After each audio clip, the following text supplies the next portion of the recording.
right, welcome back to the morning edition. We have April Flagg with Aroostook Aspirations. Good morning. And today's segment, we're focusing on Heidi's Hope in Washburn and Fort Fairfield, and you visited both schools. So how are the students responding to Heidi's Hope?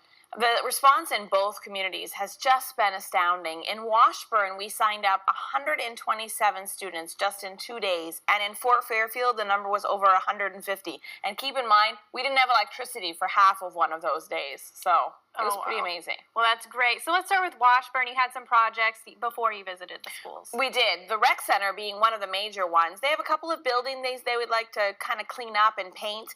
They've got some hauling to do. There's an equipment room that needs to be cleaned out, sorted, and then organized. So there's a lot of things to do over there in the rec center. All right, so we've seen the butterfly circle now a few times. Can you explain how those signs work? Sure. So this is the butterfly circle, and you can see here there's our Govan scholar Drew hamming it up for the camera, and his best friend Chandler Dobson. They're outside the Washburn Rec Center, getting ready to post some signs for the event. So if you see that circle there, that means that site has been chosen to be a Heidi's Hope site. So some kind of a community service event will occur right there on October 18th. All right, so back to Washburn, there are also some projects for a couple of team sports yes, there, correct? That's right. A kickboard, which I assume means you kick a ball and it comes back to you, I think. And then there's some scoreboards being made, one for the baseball field and one for the softball field. All right, and of course the Pick Me Up Aroostook and Cemetery project. Yes.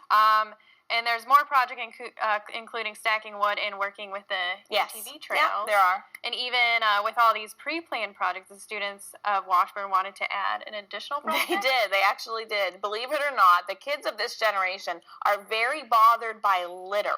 So when we went in there, based on some of the responses we got from their assessments for our lessons, they said, could we please have a project where we pick up litter? And we said, sure. So there's going to be a project where the kids start at either side of Main Street and just work their way down and, in essence, clean up the streets. All right, so let's move on to Fort Fairfield. Like Easton, they're into historical preservation. Yes, preservation. Very historically focused in Easton. Easton is one of the most historical towns we have here in Aroostook County, and they have 3 historical sites that need a little bit of help.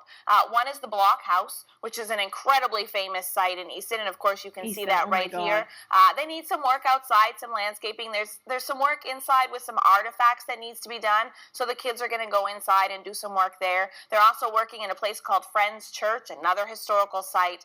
And then there's one more, the train station, where the kids are, again, going to be handling some artifacts, doing some cleaning, just getting some things cleaned up ready for the winter. All right, and Fort Fairfield also has some large outdoor projects. They do. Have trailing and Green Thumb. Yes, so trailing, they're going to be going through the Nordic Trail down at Nordic Heritage Center, cleaning up some of the brush, blazing some new trails, if you will, making some things better. And Green Thumb is a nice little project. It's working with the Fort Fairfield Housing Authority and really kind of taking care of some of their landscaping and putting down some mulch and some really nice outdoor things for kids who want to be outside. All right, those all sound like great benefits for the communities of Washburn and Fort Fairfield. How can viewers support students participating? So the best way would be to go to govanfund.org, and you see that here on your screen, and just click on that pink Heidi's Hope tab. That's going to take you to the Heidi's Hope main page. All you have to do is click Select a Student. You look up the kid, and they will pop right up, and you just hit Donate Now. It's the best way to help a kid who's helping their community.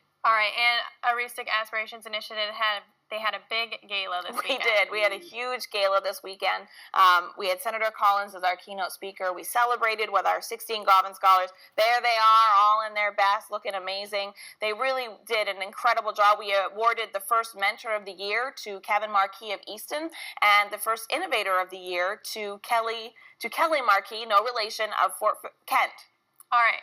And if the audience wants to see more about the gala or learn more about Heidi's Hope, they should visit govanfund.org. They should. And like us on Facebook, because as Heidi's Hope begins to rev up, things are really going to get going on Facebook. All right. Well, thank you for that. Fort Kent and... Fort Kent and Holton. Sorry, I totally forgot about that. Yes. Yeah. We're going to go from one end of the county to the other. All right. Sounds great. Getting all the schools mentioned. So. That's right. We're getting them in there. All right. Well, thank you, and we'll be with Fort Kent and Holton next week. So tune in to here Monday morning, same time, same place. Same time, same place. All right, let's take a quick look at weather for today.